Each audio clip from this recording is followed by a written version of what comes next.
तो हेलो दोस्तों, आप सभी का एक बार बहुत बहुत स्वागत है हमारे इस यूट्यूब चैनल पर। जितने भी विद्यार्थी बिहार बोर्ड से क्लास 10th में मई मासिक परीक्षा देने जा रहे हैं, उनका ओरिजिनल प्रश्न पत्र मेरे पास आ चुका है। आज की इस वीडियो में आपको है ना इस ओरिजिनल प्रश्न पत्र का जो ना सही सही उत्तर बताऊंगा, और इसके साथ साथ ये भी बताऊंगा इसका ऑब्जेक्टिव और सब्जेक्टिव कहाँ से डाउनलोड कर सकते हैं। बने रहिए इस वीडियो को शुरू से अंत तक, और ये वीडियो जो ना आपके लिए काफ़ी इंपॉर्टेंट है, क्योंकि कल के परीक्षा में यही क्वेश्चन पेपर आपको देखने को मिलेगा।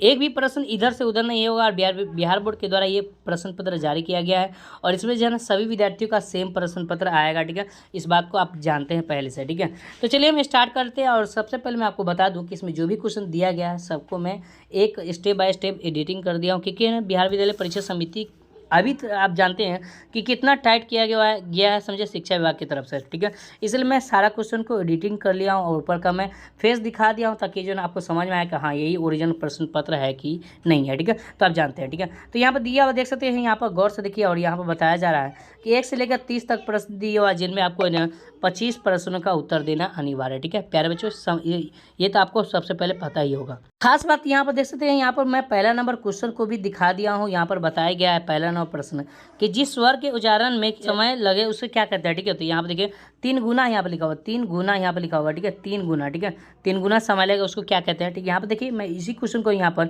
एडिटिंग करके बताया गया है। ठीक है, कि जिस स्वर के उच्चारण समय 3 गुना समय लगेगा उसे क्या कहते हैं। ठीक है, तो पहला ऑप्शन है यहाँ पर प्लुत, उसके बाद दूसरा ऑप्शन है अनुनासिक, उसके बाद तीसरा ऑप्शन है अनुस्वार, उसके बाद चौथा ऑप्शन है निरनुसाकी। ठीक है, तो इसका आंसर क्या होगा। ठीक है, तो इसका आंसर आपको बताना है। तो एक का राइट आंसर यानी कि प्लुत कहते हैं, ऑप्शन नंबर ए होगा राइट आंसर। ठीक है, आप लोग एक एक प्रश्न छाप लीजिए, एक भी प्रश्न इधर उधर नहीं होगा फिर बच्चों, ये गारंटी है 100% मैं ओरिजिनल क्वेश्चन पेपर का मैं आंसर बता रहा हूँ। इस बात को आप पहले से जानते हैं। ठीक है, क्योंकि इस चैनल पर जो भी क्वेश्चन दिया जाता है ओरिजिनल प्रश्न पत्र दिया जाता है। दोनों प्रश्न निम्नलिखित में कौन दीर्घ स्वर नहीं है। ठीक है, क्या पूछा है, दीर्घ स्वर नहीं है। तो 2 का राइट आंसर क्या होगा फिर बच्चों, यानी कि री होगा। क्या होगा, री होगा। ये है आपका कहलाएगा री, ऑप्शन नंबर ए होगा राइट आंसर। ठीक है, तीनों प्रश्न की बात है, तो तीनों प्रश्न आपके पास है। तीनों प्रश्न है, अ का उच्चारण स्थान क्या होगा फिर बच्चों, तो अ का उच्चारण स्थान जो ना ये किससे होता है, तो आवाज होता है अ किससे आवाज आ रहा है। ठीक है, तो यहाँ पर ओष्ठ दिया हुआ, कंठ दिया हुआ, तालु दिया हुआ, उसको मुर्दा दिया हुआ, तो कंठ से आवाज आ रहा है, तो बिल्कुल ऑप्शन नंबर क्या होगा, बी होगा राइट आंसर। ठीक है, चलिए आगे बढ़ते हैं। वो प्रश्न की तरफ बढ़ते हैं, और 4 नंबर प्रश्न आपके पास यहाँ पर दिया हुआ जवाब। यहाँ पर क्या पूछ रहा है क्वेश्चन, देखिए निम्नलिखित में शुद्ध शब्द कौन सा है। शुद्ध की अगर बात किया जाए तो इनमें कौन होगा। ठीक है, साम्राज्य, बिल्कुल साम्राज्य होगा। ऑप्शन नंबर क्या होगा, साम्राज्य होगा ये वाला। ऑप्शन नंबर ए होगा या बी होगा या 3 होगा, सी होगा या डी होगा। ठीक है, तो क्या होगा, जैसे दिया। ठीक है, तो इसका राइट आंसर क्या होगा, तो 4 का ऑप्शन यानी कि क्या होगा, साम्राज्य होगा। ठीक है, साम्राज्य साम्राज्य होगा, ऑप्शन क्या होगा, बी होगा राइट आंसर। ठीक है, चलिए आगे बढ़ते हैं। यहाँ पर देखिए 5 नंबर प्रश्न देख लीजिए। 5 नंबर प्रश्न यहाँ पर दिया, निम्नलिखित में कौन विषमयादि बोधक का चिन्ह है। ठीक है, विषमयादि बोधक की बात किया जाए तो प्यारे बच्चों यहाँ पर देखिए, यहाँ पर ऑप्शन नंबर ए होगा इसका आंसर। ठीक है, ये बी नहीं होगा, साम्राज्य नहीं होता है, साम्राज्य होता है। ठीक है, तो ऑप्शन नंबर ए होगा। ठीक है, 4 का मैं थोड़ा सा करेक्शन कर लिया हूँ। ठीक है, 5 नंबर प्रश्न देख लीजिए, विषमयादि बोधक पूछा है। ठीक है, तो इसका आंसर क्या होगा, तो 5 का राइट आंसर ऑप्शन नंबर यानी कि सी होगा। ठीक है, इस तरह से आपको विषमयादि बोधक कहते हैं, इसको इंग्लिश में एक्सक्लामेशन मार्क्स कहते हैं। ठीक है प्यारे बच्चों, एक्सक्लामेशन मार्क्स इसको कहते हैं। ठीक है, 6 नंबर प्रश्न है, शब्द के जिस व्यापक से मुख्य और लक्ष्य अर्थ से भिन्न अर्थ की प्रवृत्ति हो उसे क्या कहते हैं। ठीक है, तो इसका आंसर क्या होगा, तो 6 नंबर प्रश्न का जवाब ऑप्शन यानी कि अभिधा बोलते हैं। ठीक है, ऑप्शन यहाँ पे क्या होगा, ऑप्शन नंबर ए होगा राइट आंसर। ठीक है, चलिए आगे बढ़ते हैं।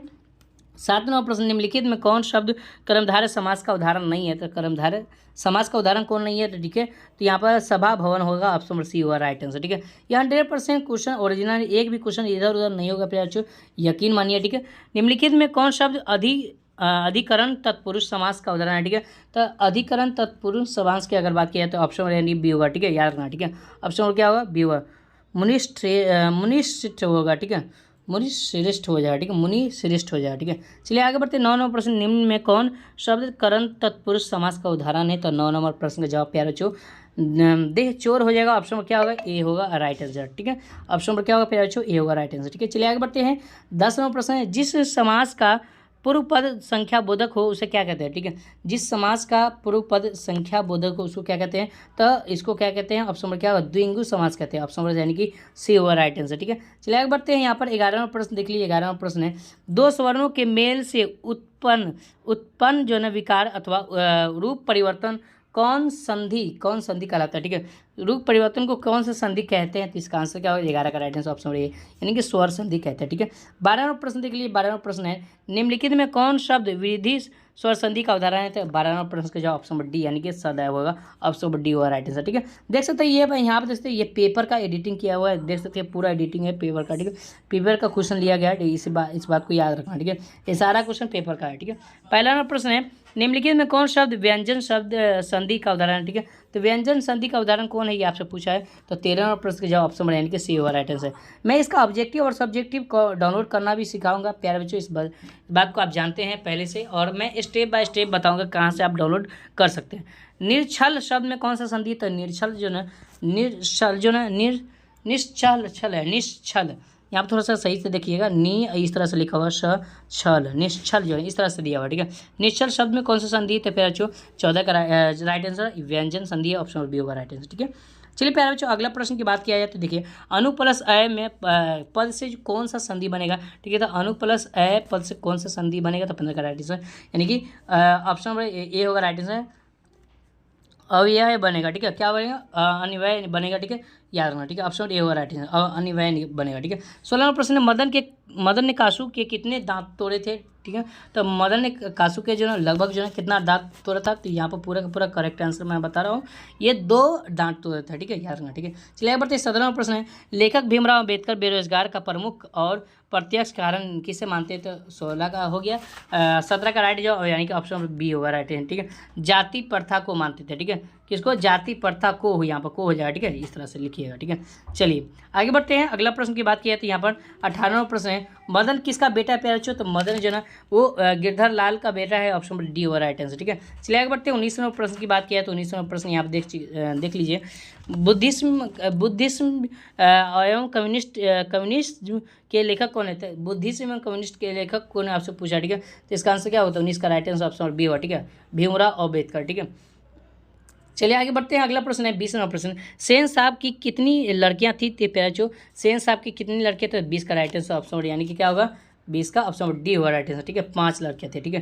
चलिए आगे बढ़ते हैं। 21वां प्रश्न यहाँ पर देखिए दही वाली मगम्मा शीर्षक कहानी के कहानीकार कौन है, ठीक है।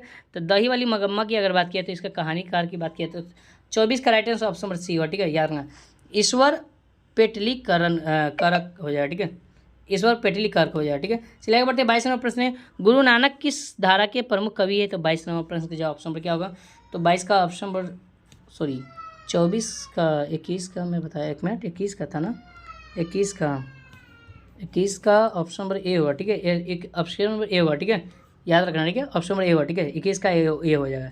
22 का क्या होगा, तो 22 का जवाब ऑप्शन नंबर बी होगा, ठीक है, निर्गुण हो जाएगा, ठीक है, निर्गुण। चलिए आगे बढ़ते हैं। 23वां प्रश्न नजम्मा मगम्मा की कौन थी, तो नजम्मा मगम्मा की जो ना बहू थी, कौन थी, बहू थी, इस बात को याद रखना, ठीक है। चलिए आगे बढ़ते हैं। 24वां प्रश्न गुरु नानक ने किस धर्म का परिवर्तन किया, ठीक है।